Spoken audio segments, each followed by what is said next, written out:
ലോക്സഭാ തെരഞ്ഞെടുപ്പും ഫലം കേരളത്തിൽ ക്രൈസ്തവരെ അവഗണിച്ച കമ്മ്യൂണിസ്റ്റ് സർക്കാരിനുള്ള താക്കീതാണെന്ന് സീറോ മലബാർ സഭ അൽമായ ഫോറം.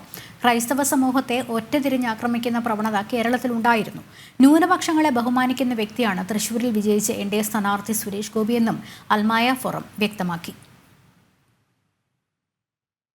ക്രൈസ്തവ സമൂഹത്തോടുള്ള അവഗണനയ്ക്ക് ലഭിച്ച തിരിച്ചടിയാണ് കേരളത്തിൽ CPM-നുണ്ടായത്.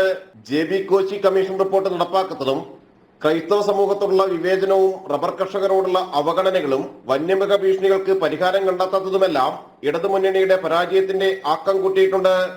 ക്ഷേമ പെൻഷനുമടക്കം അഴിമതി ആരോപണങ്ങൾ, കരുവന്നൂരടക്കം സഹകരണ മേഖലയിലെ ക്രമക്കേടുകൾ എന്നിവയും എതിരായ ജനവിധി എഴുത്തിന് കാരണമായി.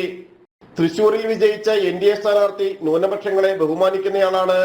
സുരേഷ് ഗോപിയുടെ വിജയം രാഷ്ട്രീയ പ്രവർത്തകർക്കുള്ള മാതൃക ചൂണ്ടുപലകയാണെന്നും സീറോ മലബാർ സഭ അൽമായ ഫോറം പ്രസ്താവിച്ചു. വിലക്കയറ്റം, തൊഴിലില്ലായ്മ, അഴിമതി എന്നിവയെല്ലാം അവമതിപ്പുണ്ടാക്കി. ഗുണ്ടാവിളിയാട്ടം, പോലീസിന്റെ മാഫിയ ബന്ധം എന്നിവയും സംസ്ഥാന സർക്കാരിന് കളങ്കമാണ്. തെരഞ്ഞെടുപ്പ് ലക്ഷ്യമിട്ട് പണം ദൂർത്തടിച്ച് വൻ ജനപങ്കാളിത്തത്തോടെ നടത്തിയ നവകേരള സദസ്സും സർക്കാരിനോട് അവമതിപ്പാണുണ്ടാക്കിയത്. ലോക്സഭാ തെരഞ്ഞെടുപ്പിൽ വൻ പരാജയം നേരിട്ട LDF-ന്റെ പരാജയ കാരണങ്ങളിലൊന്ന് ക്രൈസ്തവ വിഭാഗത്തിന്റെ എതിർപ്പ് കൂടിയാണെന്ന് അൽമായ ഫോറം കുറ്റപ്പെടുത്തുമ്പോൾ CPM-നോടുള്ള വിശ്വാസികളുടെ എതിർപ്പ് കൂടിയാണ് വ്യക്തമാകുന്നത്. ജനം, കൊച്ചി.